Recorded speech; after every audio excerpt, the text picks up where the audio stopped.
Sup, girl? Ladies and gentlemen, it is my great honor to unbox for you the PlayStation 5 and some of its accessories. This is obviously a review unit that I got from Sony and PlayStation, and hopefully I don't almost drop the console like I did with the Series X and set off another nuke. Let's put everything else...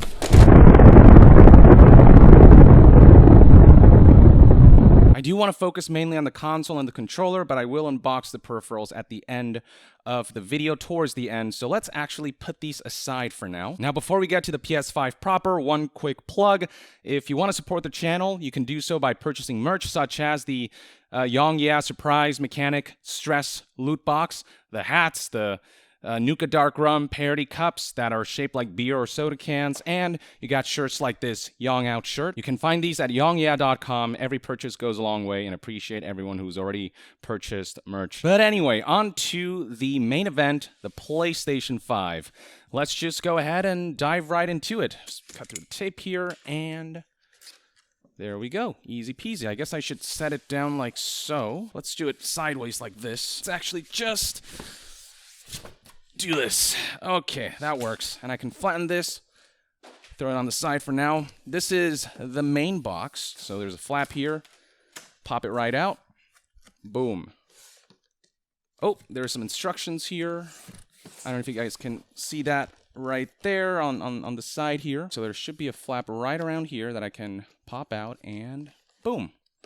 Comes out just like that. And I believe this is where the cables and controller reside. Let's set that aside for now and get to the main event. This is the console itself. Let me actually pull it out and then show you guys. You can see right here that the packaging is actually very simple and minimal, and a Sony PR representative told me that they just wanted to be eco-friendly. So it's all about function as long as it keeps the console safe and sound. There we go.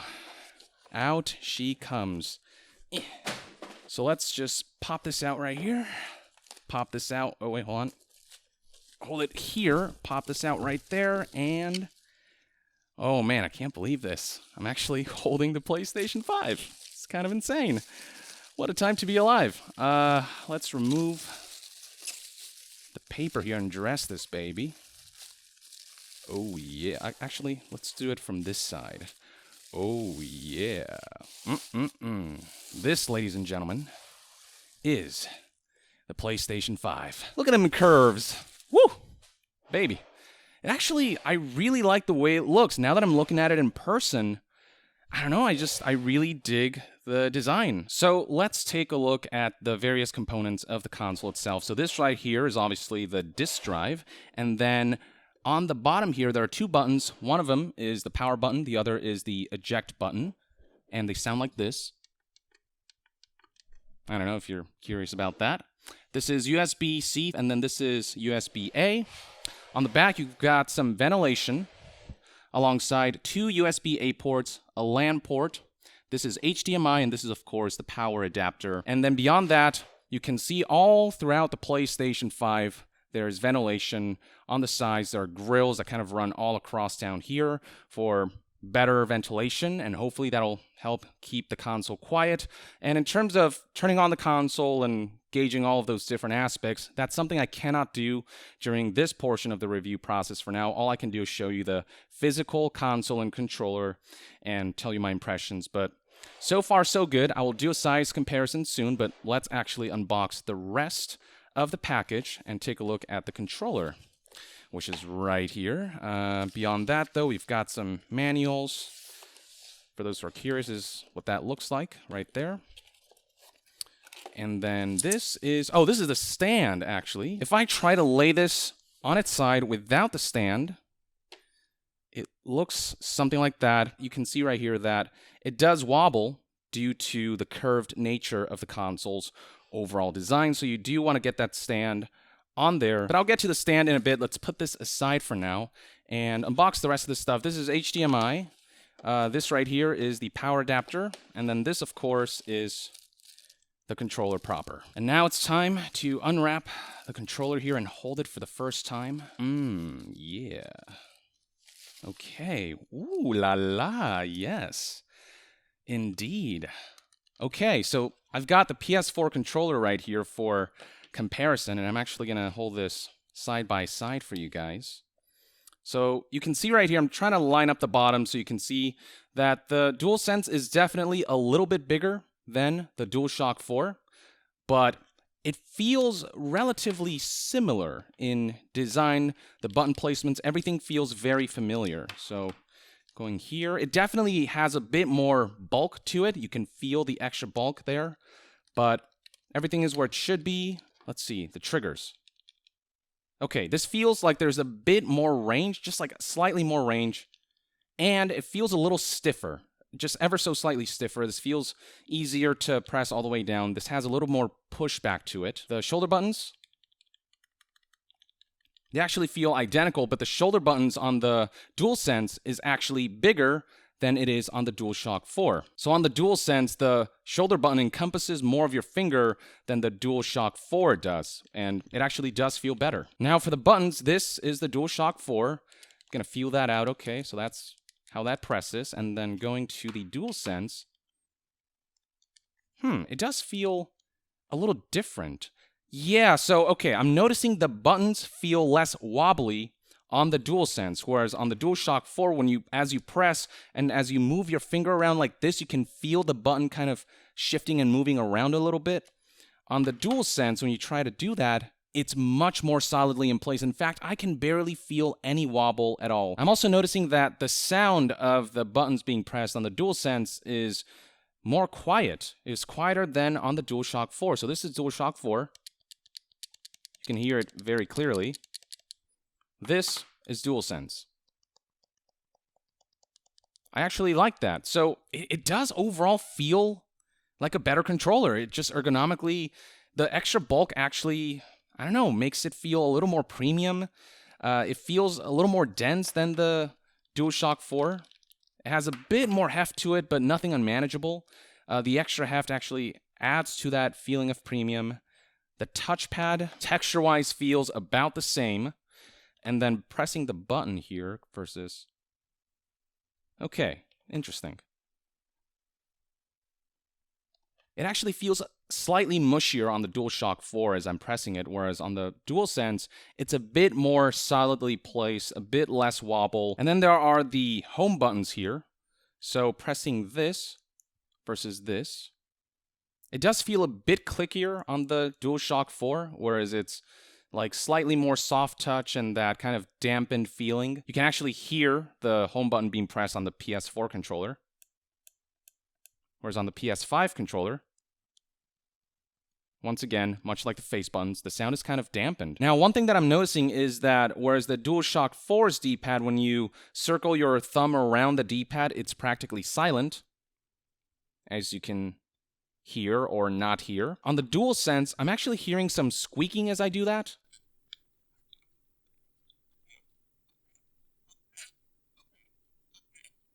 Let me actually unbox the extra controller and see if it makes a similar noise. This is a good opportunity to just, I guess, unbox this and see what it looks like for those who are planning to get an extra controller. So let's put these aside for a second. Nothing much to it. This is the back, the front, the two sides. You open it up. There we go. So this is the inside. You pop this out like that. Nothing in here. Just a box inside, and as you open it, it'll reveal the controller itself, wrapped in this packaging. And here it is, another DualSense controller. So this is the one that shipped with PS5. This is the extra one that I got. Let's see if it makes a noise. Oh, this one does not. Okay, so the controller that shipped with PS5 looks like it is slightly defective. Hopefully, this is not going to be something that's very common, but at least I got this one right here where, as I do that, it is completely silent. Like you can hear the buttons being pressed a little bit, but it doesn't squeak. Now, further giving the DualSense controller a more premium feel is the fact that it has less flex when you try to twist it. The DualShock 4 controller, you can actually hear the creaking when you twist it. And you can actually feel the controller flexing and moving around, whereas when you try that with a DualSense, it's yeah, it doesn't move. It's completely rigid, completely quiet, super solid. This controller definitely feels better. I like that it's a little bigger. I like that the buttons are a bit more rigid. I like that the shoulder buttons are just bigger and encompasses more of your finger. The trigger buttons feel good. The analog sticks, actually. Let's see. Actually, I do think the DualSense makes it easier to make finer adjustments like this, just like slight little movements on the analog stick, because there's slightly more pushback when you're fiddling with the sticks. Whereas on the DualShock 4, yeah, it's a little more prone to going all the way as I kind of try to make those fine adjustments. It's easier to like overextend, whereas on the DualSense, it feels like you can, yeah, make finer adjustments. It feels a little easier to only slightly tip the analog stick over. Generally, it's a familiar feeling, but a more just substantial, more premium, and slightly bulkier feel with slightly stiffer buttons that overall give it a better feel. We do have a mute button right here, as the controller does come with a built-in microphone. That's what that sounds like. It's a clicky button that's pretty easy to press and find. And one adjustment that I do really like is the fact that the start and share button, or the create button, whatever it's called now, it's actually protruding out a little bit so you can actually feel for it, whereas on the DualShock 4, it's a lot more flush with the surface of the controller, so you can't really feel it out as easily. You kind of have to, even as you're trying to find it, it's hard to tell whether your finger's on the button. On the DualSense, though, as you're hovering over it, yeah, it's very immediate when you feel that button, and it's just a lot easier to find and press as a result. The bottom of the DualSense also does have a headphone jack, and what I think is maybe some kind of connector down here, which does look different from DualShock 4. And the DualSense does have that microphone, so there is a hole right there that the DualShock 4 doesn't have. Yeah, this feels good. I really like this controller. Oh, and the DualSense does have a texture on the back of the two grips, and I believe if you zoom in, you can actually see that the texture is comprised of the square, triangle, circle, and X shapes. You can actually feel it, and it makes it grippier, whereas on the PS4, there is a texture, but it isn't quite as prominent, and so it does feel a little more slippery. But yeah, as far as these two controllers go, the DualShock 4 versus DualSense, that's pretty much everything that I can think of. Oh, USB-C here versus micro USB, and the DualShock 4 has that light bar there, whereas the DualSense does not. Instead, you'll only see the lights on, as you can see right here as I press the home button, on either side of the touchpad. I do want to compare with other controllers. There is the Xbox Series X controller. That's kind of how they compare. Definitely more similar in size now, since the DualSense got a bit bulkier compared to DualShock 4. But generally,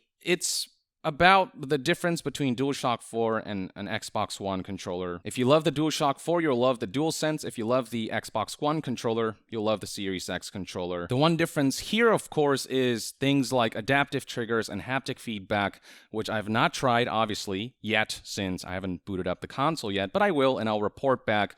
But I'm hearing very good things about haptic feedback and adaptive triggers. I'm hearing that it is actually legitimately impressive, and that this truly feels like a next-gen controller, so I'm looking forward to checking that out. Finally, here is the Nintendo Switch Pro controller. So lining up the bottoms like so, this is about the difference there. And looking at it up close, I really do love the design of this, and that dual-tone black and white Stormtrooper design. It really does look really nice in person. All right, back to the console itself. So as you can see, very wobbly when just placing it horizontally without the stand. Let's actually apply it and see how easy it is and whether it holds up. So there it is. This is what it looks like. This is the back and the side, if you're curious about that. And the way this fits on the PS5 is that there are inscriptions here of square, triangle, circle, and X. And basically, you're supposed to take this part here and place these two grooves in between the inscriptions of those symbols. So it just hooks on like that. The stand fits right there, and when you place it like so, the feet does have rubber on it, so it stays there solidly, and Okay, it did come off as I lifted the console. I guess if you're moving it around a lot, it might come loose. Now, to place the console vertically, there's actually like a mechanism here. Yeah, okay, so here's what that looks like. You can spin the thing, and it'll reveal a screw that you can take out. So you just pop it out like so. There it is. And so you essentially take the screw, put it where the bottom is, like so, and then you find the hole on the PlayStation 5. So this part, you can use your nails to kind of prop out the lid of the screw hole. I think the easiest way to do this is by placing the PS5 upside down like this, and then you place it like so. You do have to kind of fiddle around with it a little bit. It doesn't immediately kind of go into place, but once it's locked in there, and you can use the back here, this hook right here, as a guide to prop the stand there, and then you can kind of screw it in. Let me actually get a screwdriver. Just like that. Once you feel it's solidly in place, you can take the console, place it vertically, and you can also take the lid, flip this upside down, and place this. There's a, yeah, right there. I don't know if you can see the circle there. The console stands vertically like that. So yeah, shifting orientation on the PS5 is definitely a much more extensive process than on the Series X. Let me actually bring up the Series X. Where is it? There it is. So yeah, this is the Series X, and this is a good time for a size comparison, actually. With the Series X, everything's kind of built in. So you take it, you do this, it's horizontal. You've got the stand that's already built into the device. You cannot detach it, though, but it does allow you to very easily do this. Whereas on the PS5, I'd have to unscrew the stand and then flip it horizontally, then find the engravings there and try to fit the grooves there. And so it's definitely a less ideal, less intuitive scenario here. But the thing is, once you get it set up, you're not going to touch it ever again, really. As long as the console stands up solidly or stands sideways solidly, you know, it's fine. And that's actually a good segue for a size comparison. So the PS5 is definitely the biggest console in a very long time. It is significantly taller than all of these. So this is the PS3 Slim, this is regular PS4, PS4 Pro, PS5, Xbox Series X, and this is, of course, Xbox One X. Now, the PS5 is definitely less wide than the Series X. I'd say it's about 2/3 the width of the Series X. So if I take my finger and place it at the thickest point of the PS5, it's about yay wide, and it encompasses about this much of the Series X. So just once again, just make sure it's, yeah, about that much. And even up here, you can see I take my fingers here, and it translates to about that much in length. Now I want to do some horizontal comparisons, but I do have to reset the placement of the stand to do that. So the screw comes off like so, the stand comes off like so. So I can put the screw away like that, and then I can twist the stand to hide the compartment there. And then I find the inscriptions right there. I place the thing like that. There we go. Hooks into place. And then finally, I place it horizontally, and it stays right there. So now we can do some horizontal comparisons. So this is the PS5, and even in this configuration with the stand adding some extra height, it is actually shorter than the Series X when both consoles are placed horizontally. I've also gone ahead and lined the Series X up with the PlayStation 5, and this is about how much taller the PS5 is, or how much wider it is in a horizontal configuration. You can see how much the PS5 sticks out compared to the Series X. Here's the Xbox One X, both consoles side by side. There's about this much height difference between One X and PS5, and placing it in front like so and lining it up, you can see how much wider or taller the PS5 is compared to this console. PS4 Pro, significantly less thick than the PS5 and significantly shorter in this horizontal configuration with the stand. Placing it in front like so gives you an idea for how wide this is compared to the PS5. There's about, there's like this much in extra real estate. Here's regular PS4, which is smaller than the PS4 Pro, so about that much in extra height on the PS5, and lining it up like so, about that much in horizontal real estate. Last but not least, if you want to go old school, here's the PS3 Slim, which is also fairly... Actually, this is about where the height maxes out, so let's actually move this forward. And yeah, it's about that much in extra height on the PS5. And then placing this in front, you can kind of gauge how much wider the PS5 is. About, yeah, surface area. So I'm going to have the front of the PS5 face that way, and then I'm going to kind of line up these consoles just so you can see what the surface area is like and how that compares to the other console. So this is PS4 Pro. That about lines up. So you can really see right here the PS4 Pro is deeper, but it isn't as tall. So it is more of a square shape, whereas this is more of a rectangle. And then here we have OG PS4. The front is facing that way. You can kind of gauge the size difference here. The PS4 is a little deeper, but obviously isn't as thick, and it isn't as tall. And then this is the Series X. PS5 is taller, deeper, not as wide, but surface area-wise, the Series X will definitely take up less space if you put it horizontally. And then this is the Xbox One X, which is just smaller across the board. It isn't as deep as the PS5, it isn't as tall, and it certainly isn't as wide. And finally, we have PS3 Slim. It is deeper, a little bit deeper, but again, the PS5 is taller and thicker. Last but not least, I know this is risky, I know this will give you anxiety, but this is for science. So this is the front of the console right here, and I've lined them up to the best of my ability, and this is about what you can expect in terms of depth. So the Series X only goes up to here. It is easily the least deep of the console, so surface area-wise, this takes up the least space. And you can also see here that the PS5 is less deep than both PS4 and PS4 Pro. And now I'm gonna take this Jenga tower down before anybody gets hurt. Ooh, one comparison I forgot, Nintendo Switch. So this is Switch Fat, Switch Light.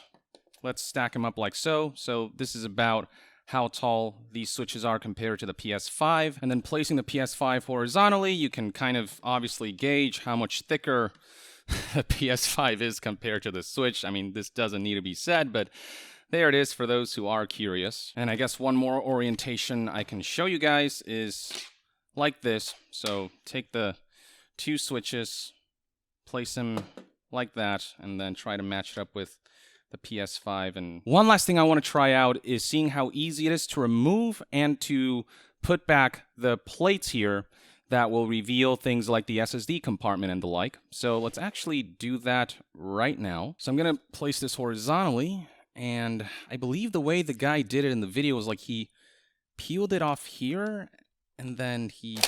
Oh, okay. Yeah, it's very easy to take off, actually. Now, this isn't the side with the SSD, so let's put this panel on the side here and do the same with this side of the PS5. And this is important because people are going to be taking these plates off to replace them for their own designs or to access SSD, the expansion bay. So the other side also should come off. Let me actually see how the teardown did it, just so I don't mess up. Okay, so on this side, you're supposed to do it from this corner and then kind of like push in? Is that how we did it? Oh, there we go, yeah, super easy. And it comes off just like that. Let's put the plate here. And so this is what the PS5 will look like without the plates. And obviously I'm not going to go beyond that. Mainly, I want to see how easy it is to access this baby right here. That's the SSD expansion bay.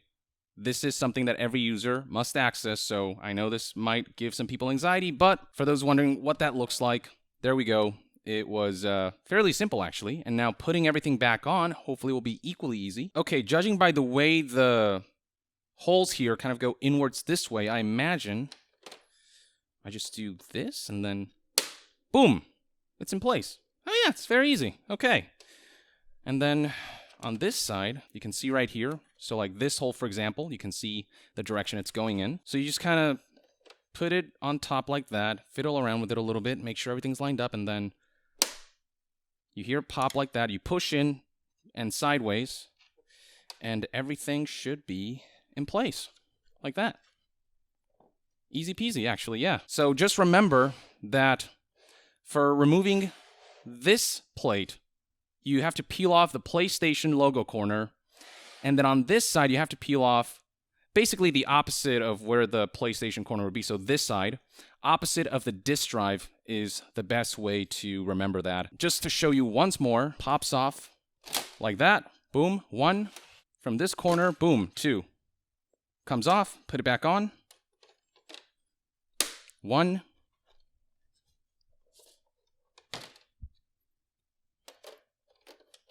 Kind of find the grooves here a little bit. And then once that's in place, it'll like actually lock in, and then you just push up like that, or push this way to where the top of the PS5 would be, and hooks into place. So the plates are very, very easily replaceable, actually. Once you get used to the feeling of like exactly how to peel it off and how much force to apply, it'll take a little finagling starting out, but once you get it, yeah, it's pop in and out. Don't imagine I'll have any trouble replacing the SSD, or if I need to vacuum the PS5 because there's a lot of dust that got in, all I have to do, I believe, is basically take off one of the corners. So let me actually take off this corner again, just to show you guys. So, pops off. This hole right here and this hole right here, I believe, are intended for vacuum cleaners to be able to access. Put this on. It'll fit right there. You'll feel it kind of lock in a little bit, and then push up. Boom. Done. PS5, ladies and gentlemen. And just to give you one more look around, this is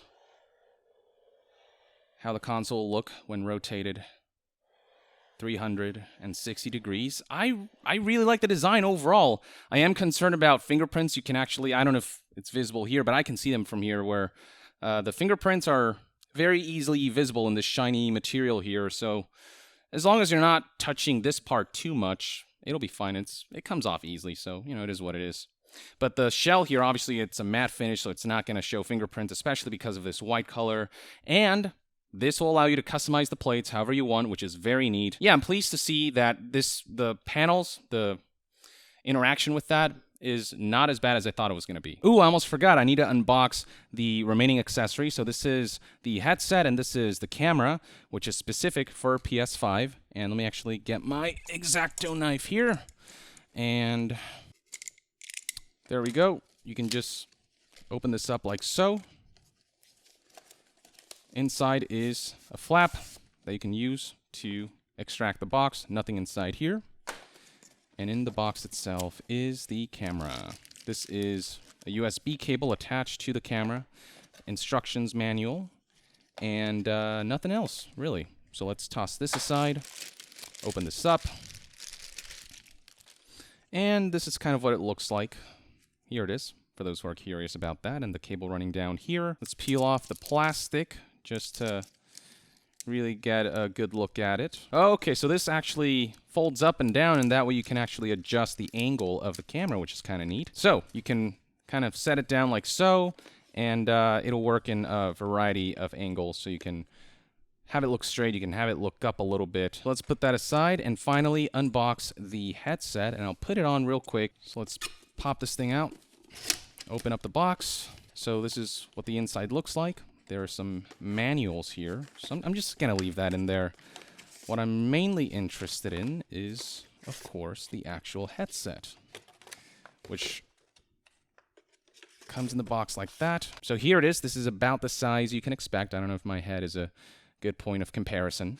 There is an extra box here that does come with some stuff, though. I imagine some kind of cable. Yes, so this is a charging cable and also, I guess, a direct connection to the PS5. And this is USB-C to USB-A, and I surmise that, yes, so this has a USB-C port on it. So the USB-C goes here, USB-A goes somewhere in one of the 3 USB-A ports. There are a number of buttons. I don't know if you can see all around in this circular area. There are a number of buttons there. So from top to bottom, we have got game and chat, so I guess 2 different modes that you can activate. There's a switch here to turn monitor on or off, and monitor likely means you can hear yourself as you're speaking through the microphone, is what I'm thinking. Then there's volume up and down. There is the mute button, the USB-C port, and then I believe there's a hole right here. Is that a 3.5 millimeter? And then there is the power switch right here that you can flip to one side to turn on and then flip again to turn off. Let's actually put it on just to give you a brief idea for how it feels. There's a strap here that allows different people of different head sizes to put this on. So let's put this on now. And It feels fine. It's a little tight. I would have to wear this for an extensive amount of time before I can really gauge whether this is comfortable or not, but so far, it fits my head fine. It's like a little tighter than other headsets that I use, but this headset does seem to cancel some background noise even without turning it on. I can hear my voice being more muffled versus if I were to do this and take it off, now I can hear myself just fine. So that's something interesting to note. Oh, and one thing I forgot to do during the unboxing, which I'm doing after the fact, is comparing the sizes of the packaging, the boxes of both PS5 and Series X. No question, PS5 volumetrically is significantly larger, though the Xbox box is a little wider, but generally speaking, the PS5 box absolutely bigger, which of course makes sense given that the console itself is bigger than the Series X. All right, ladies and gentlemen, I think that about covers everything that I can talk about right now. There's obviously more content coming in the coming days and weeks, and I'll cover the games and the UI and the DualSense haptic feedback and how quiet the console is. All those things will come down the line. But for now, I hope this was an informative kind of unboxing / impressions video of just the hardware right now. If you want to support the channel again, consider checking out the merch store, yongya.com, or supporting me on Patreon. I'll be reviewing the console, so any questions you might have about it, drop them in the comments below. And to be further updated on all things gaming news, reviews, and discussions, stay tuned right here on Yong Yeah. I'll see you guys next time. Yong out.